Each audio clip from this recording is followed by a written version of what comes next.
What happens after you hit Prime on your Royal cruise? I'll show you. Valerie, Kyle Travel Channel. We went on our first Royal Caribbean cruise in January of this year. Now, the cruise year goes from the end of March to the beginning of April the following year. So we hit Prime in January 2025. We will have Prime until March of 2026. So you get it for the current year and the following year.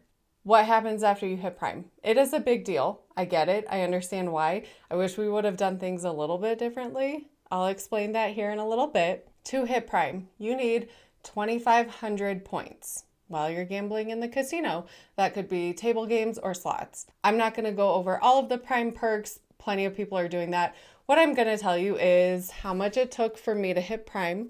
I'm going to tell you kind of some of the research I've seen of what it took other people to hit Prime. And then also, I'm going to show you the offers we got after we hit Prime. So to earn points, 2,500 is the baseline for Prime, right? That's on Royal and then also on Celebrity because they're both under the same umbrella. On Royal, for our 3-day, 4-day cruise, it was a very short cruise.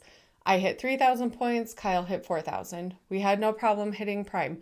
We felt like we were in the casino quite a bit, but not more than we normally would be. On the Celebrity cruise we just took in April, I hit 1,300 points. He hit 1,500. That's nothing. That's nothing. We felt like we were at the casino almost more, but the points just were not adding up. I don't know if there's a difference between the accrual or whatever. I'm not going to make any assumptions. I know I'm not upset that we did not get another Celebrity cruise. I don't think that's the cruise line for me. I certainly loved the Royal cruise. I'm so excited for our next one. So, earning points. We didn't feel like we had a hard time earning points on the Royal cruise. Like I said, I got 3,000, he got 4,000. So that got us Prime, and then that also got us the future cruise offer, right? So while you're on the ship, they have a little paper at the casino host desk, and it's going to tell you if you hit X amount of points, the perk that you can get on that cruise. So once you hit 3,000, I got an ocean view and 250 free play as long as I put $200 deposit down, good toward the next cruise, where you only pay taxes and port fees. So between $100 to $500, depending on which cruise you select. For the next cruise booking bonus, right, I got 3,000, which was an ocean view. Kyle got 4,000, so he got a balcony and he got 500 free play, good toward the next cruise.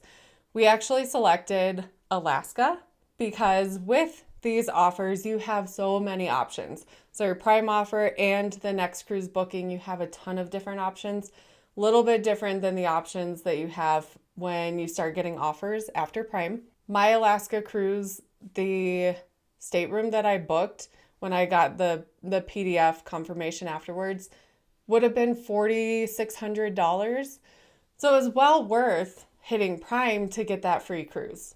Free, right? To get that cruise with the severely discounted offer where you just pay taxes and port fees. That's part of the reason hitting Prime is such a big deal. If you are a casino person and you're looking into different cruise lines, different offers, different casino programs, I honestly think Royal has one of the best because it's very transparent. You can earn extra cruises while you're on your cruise, and then you can get the Prime status, which then you get another free cruise to book later on. I think it's one of the best. Kyle said it's now his favorite cruise line, which he doesn't have favorites of anything, so that was a shock. But we love Royal. We love sailing with Royal. I love the Royal offers.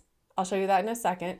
Before we get there, how much money does it take to hit Prime? I see this question a lot and people are asking me a ton. How much does it take to hit Prime? How much money should you plan on spending?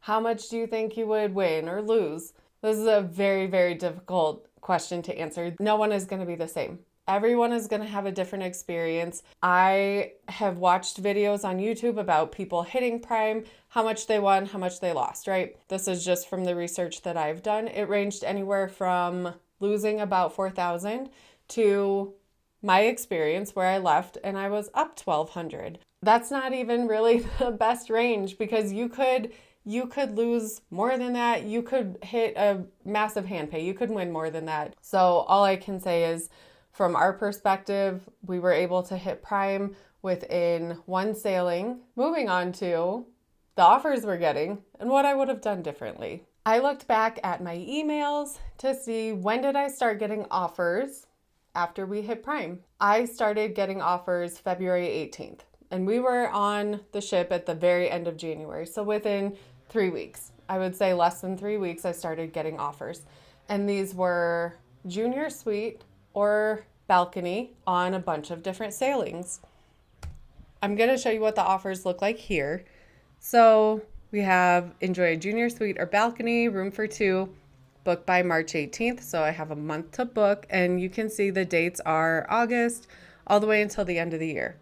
And it does give you the date range. It gives you the number of nights. It gives you the sailing where you can sail out of. So you can take that information, look on the Royal website, and you can see the ports and stops and things like that. I actually really like the way that this is presented because I feel like it's so easy. You can see, oh, well, if I book any of these 3 nights through 7 nights, the range is going to be $100 to $200 in port fees per person. So, you're looking at maybe $400 out of pocket. Fantastic. I really, really appreciate the way that they have these presented because I certainly have gotten offers from other cruise lines where I click on it and it looks like a great offer, and then I click, and then depending on the date, it costs different amounts, and then nothing really makes sense. You have to filter, try to find the lowest amount. It's kind of messy. These are very clean to me. I appreciate the way that they're presented. From when I hit prime, the amount of offers that I started getting were wild. I got offers on March 3rd, March 6th, March 10th, March 13th, March 17th, March 23rd, March 24th, April 1st, and then they just kept going and going. They're all different offer names. So Beach Bets, March Monthly, Hot Streaks, Ace of Spades, they all have different names. They all seem to be to very similar places. The time frame you have to book is a little different, right? So if I got it March 3rd, I might only have till the end of the month instead of a full 30 days. And then also the time frame when you have to take the cruise could differ. So some of them go to December of this year, and some of them are for the month of June only. They're all just a little different. Some of them had 200 free play. Some of them had no extra free play. Most of them at the beginning were for junior suite or balcony. So as time goes by, and I haven't really booked any because we're so booked up, I'm starting to get just a little bit less good offers. The most recent ones I think were ocean views, still some balconies. Junior suites have kind of gone away. I did get those at first. But once we hit prime, the offers just started coming in immediately. There were so many offers. It was crazy. And they're good offers too. I mean, an 8-night cruise for taxes and port fees, so like $200, $300 a person max. That's crazy because you're saving so much money on the actual cost of the cruise. So this brings me to what I wish I would have done differently before we hit prime. I didn't realize that we would get so many offers and so many really good offers. I would have maybe planned it and had some other dates in mind where I wanted to take more cruises and had the available time before we hit prime, because we hit in January, started getting offers in February and March. We're booked up the rest of the year. We have so many things going on that we're not able to take advantage of even a fraction of the offers we would have liked to.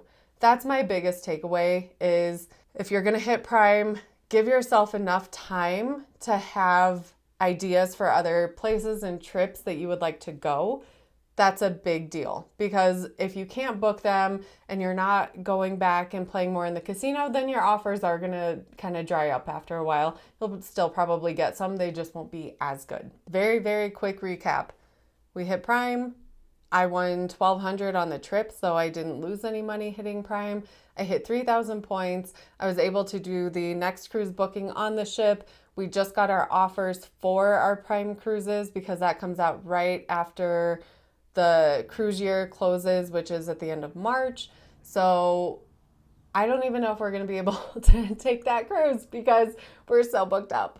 Make sure you have time. Make sure that you can take advantage of the offers, because really, what's the point of going and putting in the effort to get Prime unless you can take advantage of the free cruise offers that you get, or quote unquote free cruise, the discounted cruise offers that you get. I hope that information was helpful. It's certainly things that I wish I could have seen before I hit Prime.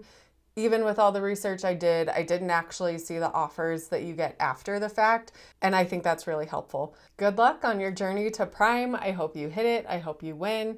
As always, thank you so much for watching. We'll see you on the next trip. I'm going out back to home. Good time, good time, goodbye everybody, goodbye.